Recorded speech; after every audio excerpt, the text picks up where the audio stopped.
They said the town vanished in one night, swallowed whole like it never existed, erased from the world's memory. No war, no plague, no storm, just silence falling fast and heavy, like a lid over something best forgotten. Dagger's Hollow appeared on old maps as a faint ink smudge, nearly invisible near Arizona's empty desert heart. Most historians called it a myth, a cartographer's error, or a ghost town that never truly lived. But whispers moved through truck stops, stories about lost radio signals and people who walked in, never returning. They said the population never changed. Even decades later, the number always stayed the same, 261 souls. I never believed in curses, just tall tales and desert legends told by men too tired to lie. Then my cousin Joel went missing after sending me one final text at exactly 3:13 in the morning. He chased cursed towns like others chased storms, armed with a camera and an obsession that scared his own mother. Whisper Lake, Echo Hill, Black Hollow, he hunted myths like they owed him something, like they called him back. But Dagger's Hollow was different. It didn't call, it waited. Joel's last text had one word, hollow.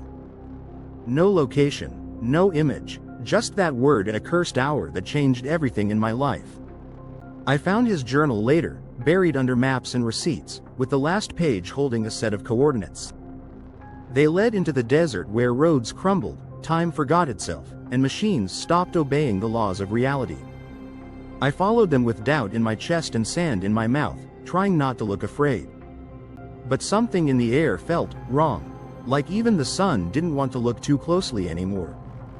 The road narrowed, turned into dust, then nothing, just a direction in an endless stretch of haunted, whispering heat. My GPS spun like a compass caught in a lie. My phone drained like it was running from something. The dirt felt too soft. The sky felt too close. Time began to stretch like warm wax.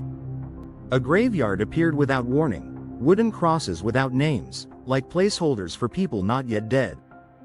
Then I saw it, the church, slouched and broken, its steeple pointing toward the ground like a warning. No graffiti, no damage, just decay that seemed too quiet, too patient, like rot that had learned to wait. Inside, the pews were in place, Bibles open to strange pages, and a child's shoe rested in the aisle. I picked it up. It was warm, too warm. The sun didn't reach that deep, but something else did. Keep watching. The next nightmare is closer than you think. The stained glass windows shimmered faintly through layers of grime, their colors glowing with an eerie vibrancy no sun could explain. Each pane depicting faceless figures draped in robes, kneeling in eternal worship before a looming shadow crowned with a miner's helmet, its hands like claws gripping the edges of the earth itself. One panel showed a spiraling tunnel that seemed to fall forever into blackness, as if the land beneath Dagger's Hollow had grown a throat, and was waiting to swallow something whole. I stepped outside, and the silence was heavier than before, as if even the air had begun holding its breath, and walked along Main Street, where time itself had collapsed in on 1983, trapping it like a memory no one could wake from. The stores stood intact, their windows still displaying forgotten goods wrapped in faded plastic, radios plugged in but silent, and mannequins dressed in out-of-season clothes that looked too new to have aged. A hair salon's countertop held a pair of silver scissors, motionless, with a pile of curled brown hair beneath them. Hair that looked fresh, not brittle, as if someone had just stepped away mid-trim. Shops had goods still sealed, radios still plugged in. A salon had scissors with curled hair beneath them. A toy horse rocked gently without wind, its wood groaning like it remembered every child who ever rode it. Some homes had dinner plates set, lipstick stains on mugs, fires still dead in the hearth, as if pause. I tried not to speak. My voice felt too loud, like it might crack open something hidden. In one house, I found a cassette player on a desk, wound and waiting, like it had a message for me. I pressed play. A child's voice crackled through static. Don't listen. Don't stay. Don't turn around after dark.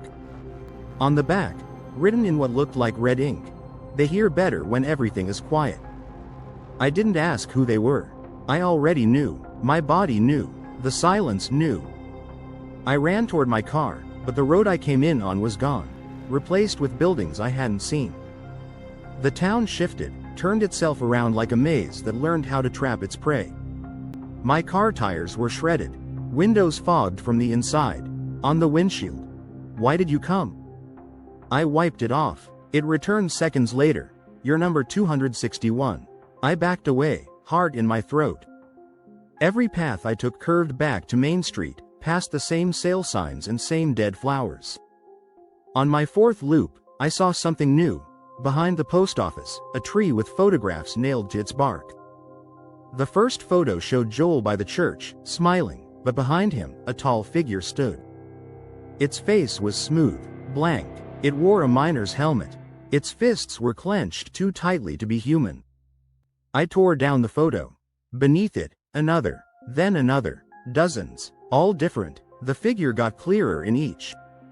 The last photo showed Joel holding its hand, standing before a tunnel with a rusted sign, "The Shaft." I knew where it was. I'd passed it. A fence chained shut, a warning no one could read anymore. The lock snapped open when I touched it. Cold air burst out, like the earth had exhaled death. The tunnel walls whispered in scratches, words like awake, hollow, and below etched deep by desperate hands. Some names scratched in the stone were from Joel's journal. Others were mine. A few hadn't happened yet. At the bottom, a chamber glowed with fungus, sickly green light tracing the walls like veins under thin skin. Crushed helmets, bent shovels, echoes of labor that ended in horror. Something had been here, maybe still was. At the center stood a mirror, 10 feet tall, untouched by dust, as if nothing dared mark its surface. I looked in. My reflection smiled when I didn't. It waved before I could move. Behind it, dozens more figures appeared, miners, children, women, all faceless, all watching. Joel stood among them, mouth open. Smoke poured from his lips instead of words. The mirror cracked, light died, I screamed. I woke outside the shaft, bleeding, with no gear, except a mirror shard in my pocket, marked 3:13 a.m. I made it to a ranger station. They said I'd been missing for 3 days, eyes wide with fear. They laughed off my story, until I showed them the mirror shard. Then they turned pale. The oldest ranger muttered something I'll never forget. That place wasn't made for people. It remembers what came first. I left Arizona that night, changed my name, burned everything I owned, but the curse had already chosen me.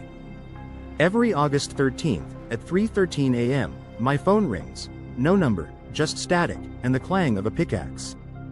Sometimes I hear Joel's voice beneath it. "We're not dead. We're just waiting."